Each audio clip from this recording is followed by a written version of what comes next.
হাদিসে পাওয়া যায় বনি ইসরাইলের একজন বদমাশ ছিল, বদমাশ, যে নিজেকে নিজে মানুষ ভাবতো না, বলতো আমার চেয়ে কুকুর উত্তম, আর নিজেকে নিজে বলতো আমি কুকুর ইনসান। কেননা তার কর্ম এরকম ছিল যে প্রতিদিন সে ব্যভিচারের পিছনে, জিনার পিছনে বর্তমান টাকায় 50 থেকে 60 লক্ষ টাকা খরচ করত। আল্লাহ তাকে টাকার পাহাড় দিছিলেন। তো একদিন এক মেয়েকে ধরে নিয়ে আসছে, কামরায় ঢুকায়া দিয়া বলছে আমি প্রস্তুতি নিয়ে আসতেছি।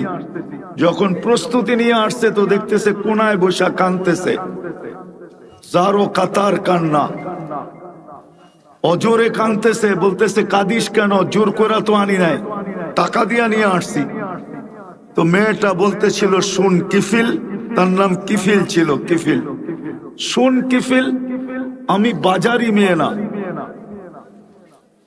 আমি পেশাগত মেয়ে না যে আমার এটা পেশা বা আমি বাজারি।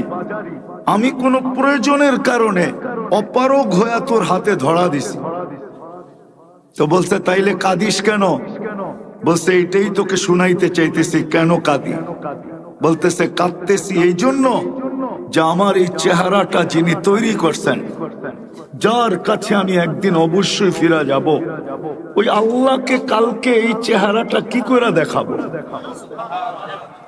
মনে হয় বুঝাইতে পারি না আপনাদের। বলতে দেরি, কিফিলের দিল ফেরা যেতে দেরি হয় নাই। সে বলছে তুই একদিনের কারণে এতটুকু কাঁদতেছিস, আর এটা তো আমার অভ্যাস, তো আমার কি হবে? তার দিল ফেরা গেছে। সে টাকার থলি হাতে উঠায় দিয়া বলছে বোন, তোর গায়ে আমি হাত দিব না, কিন্তু একটা অনুরোধ করব, আমি তওবা করলাম, তুই চোখের পানি দিয়ে আল্লাহকে একটু বইলা দে। রব্বে কাবার কসম, ওই রাত্রেই কিফিলের মউত হয়েছে। সকালবেলা দরজায় সোনালী অক্ষরে লেখা উঠছে কদ গফার আল্লাহু লিকিফলিন, আল্লাহ কিফিলকে মাফ করে দিয়েছেন। হতে পারে অল্প কথা আমাদের আজকে, কথা অল্প হবে, লম্বা হবে না। যদি শোনার মতো শুনতে পারি কান দিয়া, দিলের কান দিয়া, তাহলে আজকে আমার বিশ্বাস যত যুবকের চেহারা আমি দেখতেছি, সমস্ত যুবকের জীবন পরিবর্তন হওয়ার জন্য এতটুকুই যথেষ্ট হবে, আমার বিশ্বাস। বিদায় আমরা খুব নিশ্চুপ ভাবে, কোনো আওয়াজ ছাড়া, বারিন্দায় বসার জায়গা আছে, হয়তো দেখা যাবে না কিন্তু কথা তো শোনা যাবে। এই জন্য যদি বসার সুযোগ থাকে তো বসা যাই, আওয়াজহীন শুনবো। আমার কথায় আওয়াজ আমি পছন্দ করি না, কারণ আল্লাহ করেন না, আমি কোত্থেকে করবো আওয়াজ? আল্লাহই তো বলতেছে আনসিতু, চুপচাপ শুনো। শুনবো তো ইনশাআল্লাহ। মেরে আজিজো, মেরে দোস্তো, মেরে ভাইও, সত্য এটাই, এই অস্তিত্বটা কে দিছে? এটাকে চালায় কে? এটার অস্তিত্ব দাতাও আল্লাহ, এটাকে পরিচালনাও করেন কে? এটা কোনো মেশিন দিয়া পরিচালিত হয় না। যুবক, সত্য এটাই, তোমার যৌবন কোনো মেশিন দিয়া পরিচালিত না, এটা কুদরত দিয়া, কুদরতি প্রযুক্তি দিয়া পরিচালিত। নাইলে এত দাম হয়। অক্সিজেনটা বাহির না করে তো 24তম ঘন্টায় আমি কোথায় থাকব? তো বিজ্ঞান আপনাকে অ্যান্সার দিবে, সমাধান দিবে যে তুমি 24তম ঘন্টায় কোথায় থাকবে। বিদায় ডেলি কিন্তু 80,000 বার বাহির করেন, যেন আপনি আর আমি সুস্থ থাকি, জীবিত থাকি। ডেলি সুস্থ রাখার জন্য 36 বার কিডনিকে কুদরত দিয়ে ডায়ালিসিস করেন। কতবার? অথচ বর্তমান এত উন্নত বিজ্ঞান 24 ঘন্টায় মাত্র 6 বার পারে, 6 বার। 4 ঘন্টা লাগে একবার ডায়ালিসিস করতে, 24 ঘন্টায় 6 বার করতে পারবে। কিন্তু যদি কোনো ব্যক্তির 24 ঘন্টায় 6 বার ডায়ালিসিস করে, তাহলে ওই ব্যক্তি বাঁচবে না। ডাক্তার নিজেই বলবে ওকে ডায়ালিসিসের দরকার নাই, কবরে শোয়ায় দাও, এটাই ভালো।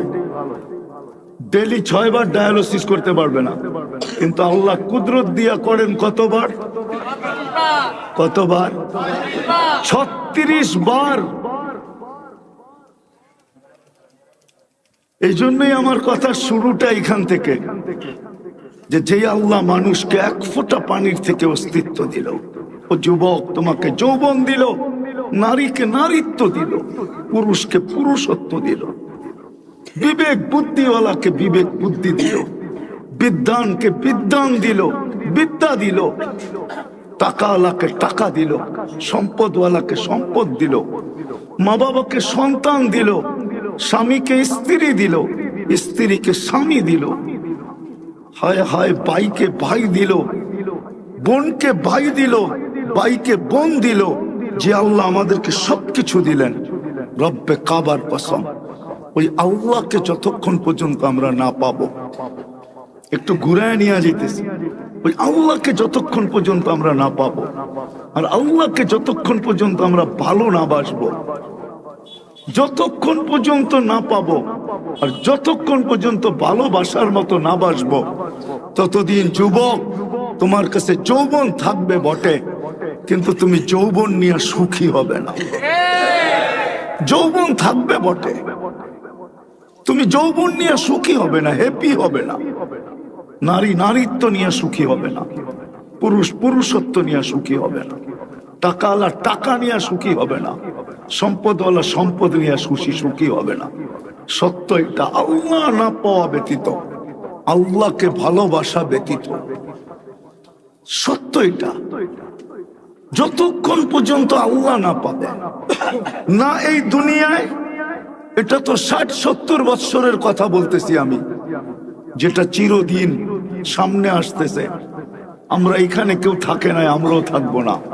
কবরস্থান গুলা এই কথাই বলে, কবরস্থান গুলা এই কথাই পাশ দিয়া গেলে চিৎকার দিয়া বলে যে তুমি বড় ভালোভাবে আমার পাশ দিয়া যাইতেছ বটে, বড় ভাব নিয়া যাইতেছ, অহংকার নিয়া যাইতেছ, বড় সুস্থ ভাবে হাইটা যাইতেছ, আমরাও একদিন তোমার মতোই ছিলাম, কিন্তু দেখো আজকে আমি কবরের মাটির নিচে। প্রতিটা বাড়ির কবরস্থান এই কথা ডেলি ধ্বনি দেয়, আওয়াজ দেয়, যদিও আমরা আওয়াজ শুনি না। যেমন মাটির আওয়াজ আমরা শুনি না, মাটি প্রতিদিন বলে তামশি আলা যাহরি, তুই আমার পেটে চলমান।